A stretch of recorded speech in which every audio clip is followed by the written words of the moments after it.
Halo semuanya, selamat datang di podcast kami. Hari ini saya Andi dengan 6 orang di sini sebagai peserta pelatihan dasar CPNS 2025 yang baru saja selesai menjalani pelatihan selama 4 hari. Topiknya adalah tentang apa yang sudah kami pelajari selama 4 hari ini. Nah, sebentar lagi kita akan sama-sama berdiskusi dan merefleksikan pengalaman kami. Seperti yang kita tahu, jadi ASN sekarang tuh bukan cuma kerja di balik meja aja, tapi tantangan juga jauh lebih banyak. Dari derasnya arus informasi, ancaman narkoba, korupsi, hingga paham radikal yang coba masuk ke berbagai lini kehidupan. Nah, semua itu menuntut ASN buat tetap tegak sebagai penjaga persatuan dan penggerak perubahan. Nah, aku lempar dulu nih ke teman-teman. Menurut teman-teman, gimana pelatihan kemarin membantu teman-teman menghadapi itu? Silakan, siapa duluan nih yang mau nih? Biar aku mulai dulu ya. Buat aku, pelatihan di modul 1 tentang wawasan kebangsaan dan nilai-nilai bela negara tuh bener-bener berkesan banget. Aku jadi diingetin lagi kalau rasa cinta tanah air itu nggak cukup cuma diomongin doang, tapi harus kelihatan dari tindakan nyata. Kita juga diajak buat belajar lagi tentang 4 konsensus dasar bangsa, yaitu Pancasila, UUD 1945, NKRI, dan Bhinneka Tunggal Ika yang jadi fondasi kita sebagai abdi negara. Terus ada juga materi tentang 5 nilai dasar bela negara dari UU nomor 23 tahun 2019 nih. Tentang cinta tanah air, sadar berbangsa dan bela negara, setia sama Pancasila, rela berkorban, dan punya kemampuan awal bela negara. Jujur aja nih, awalnya aku baru ngerasa paham makna setelah dijelasin kemarin. Jadi kepikiran juga selama ini aku udah bener-bener ngelakuin cinta tanah air nggak ya? Atau cuma sebatas tahu slogan doang aja ya? Betul banget sih. Aku juga merasakan hal yang sama ya. Dari materi wawasan kebangsaan itu, aku jadi sadar sih kalau kita sebagai ASN, artinya kita harus selalu menempatkan kepentingan bangsa di atas kepentingan kita sebagai individu atau kepentingan kita pribadi. Kita juga sempat bahas kan mengenai adanya oknum ASN yang mementingkan keuntungan pribadi daripada pelayanan publik.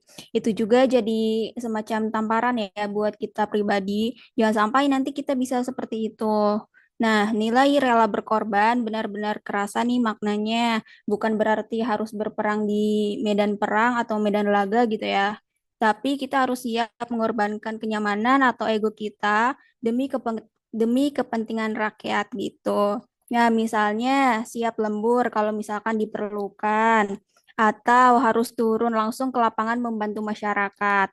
Intinya modul itu mengingatkan kita nih untuk berintegritas dan tulus melayani. Kalau nggak dari sekarang ditanamkan, nanti mudah tergoda hal-hal yang menyimpang. Begitu sih kalau dari sudut pandangku. Aku sepakat nih dengan yang dibilang sama Kalala.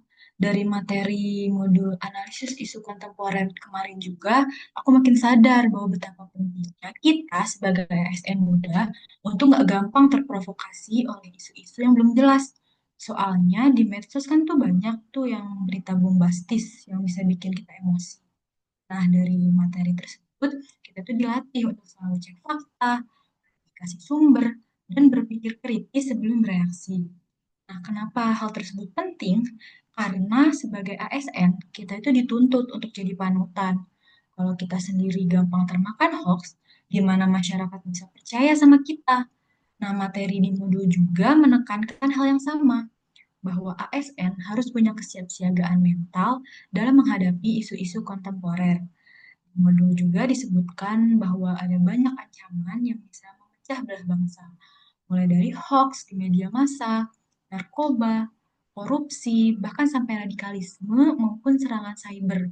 Nah, semua itu bisa melemahkan NKRI kalau kita tidak cerdas dalam menyikapinya. Dari situ aku juga makin sadar dan paham bahwa peduli isu, tanggap terhadap masalah bangsa, dan tidak cuek itu bagian dari sikap bela negara. Jadi ASN itu nggak bisa lagi bilang, ah bukan urusan saya. Justru kita harus terlibat aktif, punya literasi digital, dan mampu memberi contoh yang baik.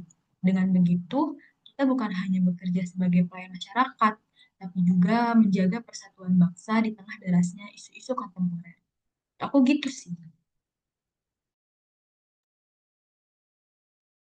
Nah, sekarang aku mau bahas nih tentang modul 3, yaitu tentang pembinaan sikap dan perilaku bela negara. Banyak orang kalau dengar istilah bela negara itu langsung kepikiran tentang angkat senjata. Padahal maknanya jauh lebih luas loh. Bela negara ini gimana kita menjaga persatuan dan kedaulatan bangsa lewat peran kita masing-masing, baik sebagai pekerja, pelajar, maupun masyarakat biasa. Penerapan bela negara tuh bisa dari hal sederhana. Kalau kita sebagai ASN bisa disiplin dan jujur dalam pelayanan publik. Bela negara tentu ada tantangannya juga, seperti untuk sekarang ini derasnya arus informasi yang memecah belah. Tapi justru disitulah peran sikap bela negara dibutuhkan, yaitu agar kita tetap kuat, inklusif, dan tidak mudah dipecah belah. Dari aku begitu sih.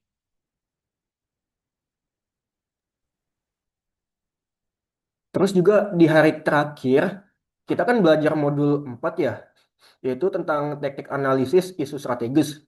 Menurutku sih ini pelengkap dari modul isu kontemporer yang sebelumnya ya. Di sini kita juga lebih mendalami latihan analisis dengan berbagai tools. Awalnya aku juga lumayan agak puyeng sih kelihatannya. Agak puyeng juga dengar istilah-istilah yang mungkin agak asing ya dari aku kayak APKL lah, USJ lah, Fishbone, SWOT, dan sebagainya. Aku juga sempat mikir nih, duh pusing banget sih. Tapi setelah dijelasin sama praktik langsung, ternyata nggak sesulit itu kalau sudah tahu langkah-langkahnya.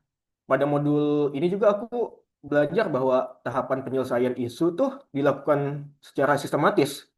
Pertama, identifikasi dan deskripsi isu, yaitu mengenali masalah, kondisi saat ini, dampaknya jika dibiarkan, serta pihak yang terlibat.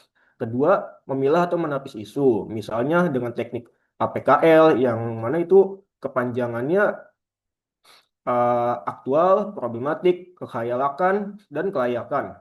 Atau juga ada namanya teknik USG nih. USG juga kepanjangannya itu urgensi, seriousness, and growth. Yang dimana eh, fungsinya ini untuk menentukan prioritasnya. Lalu juga yang ketiga ada analisis isu dengan metode eh, berbagai macam metode seperti problem tree, lalu juga ada fishbone diagram, lalu juga ada 5W1H analisis untuk menemukan akar masalahnya. Keempat, ada alternatif penyelesaian itu melalui gap analysis atau yang biasa disebut McNamara filter untuk memilih solusi yang paling efektif, mudah dilaksanakan, dan sesuai biaya. Nah, untuk bisa melakukan analisis isu dengan baik ini ada tiga keterampilan utama juga nih yang perlu kita miliki, yaitu ada environmental scanning untuk membaca perubahan, lalu ada problem solving untuk merumuskan solusi, dan juga analytic thinking untuk berpikir kritis dan sistematis. Jadi, analisis isu bukan sekedar teori. Dengan memahami tahapan ini pun kita dapat menghadapi masalah secara lebih terstruktur dan menemukan solusi yang realistis. Buat aku sendiri pun kemampuan problem solving seperti ini yang paling berharga untuk diterapkan ya di dunia kerja. Sekarang pun kalau misalnya di kantor atau di masyarakat pun ada masalah yang kompleks, aku nggak akan segan mencoba pakai metode analisis yang pernah diajarkan itu. Jadi lebih percaya diri buat ngasih solusi yang jelas dan berdasarkan data, bukan cuma sekedar pendapat pribadi. Wah, setuju banget sih Mas Iman, Mas Isman. Menurut saya juga teknik-teknik analisis isu yang diajarkan itu sangat membantu untuk problem solving terutama. Nah, kalau dari saya sendiri, setelah 4 hari pelatihan ini, saya ngerasa banget ada perubahan pola pikir. Terus terang, awalnya saya ikut Latsar cuma karena ini syarat wajib aja ikut jadi CPNS. Bahwa ini cuma formalitas aja. Ternyata materinya justru mengubah cara pandang saya tentang peran sebagai ASN muda. Kita ini bukan sekedar pegawai biasa, tapi abdi negara yang punya tanggung jawab melanjutkan estafet kemajuan bangsa. Nah, sebagai generasi ASN muda seperti kita ini, tentu kita diharapkan juga jadi agent of change yang membawa energi positif di birokrasi. Kita harus selalu kerjasama, kolaboratif, menghilangkan sekat-sekat ego sektoral, bekerja sama untuk satu tujuan yaitu kemajuan Indonesia tentunya. Dan yang paling penting nih, Semangat bela negara harus terus menyala dalam diri kita, nggak cuma pas lagi latsar aja. Bukan dengan cara yang muluk-muluk, tapi juga lewat hal-hal sederhana, bekerja jujur, melayani dengan hati, berani mengingatkan kalau ada yang keliru, dan juga terus belajar biar nggak kalah dengan perkembangan zaman. Jadi kita perlu banget nih jadi smart ASN. Saya jadi lebih optimis tentunya generasi kita ini bisa memberi dampak yang sangat positif. Masa depan Indonesia kan ada di tangan-tangan kita juga kan? Ya nggak sih? Iya, benar banget teman-teman.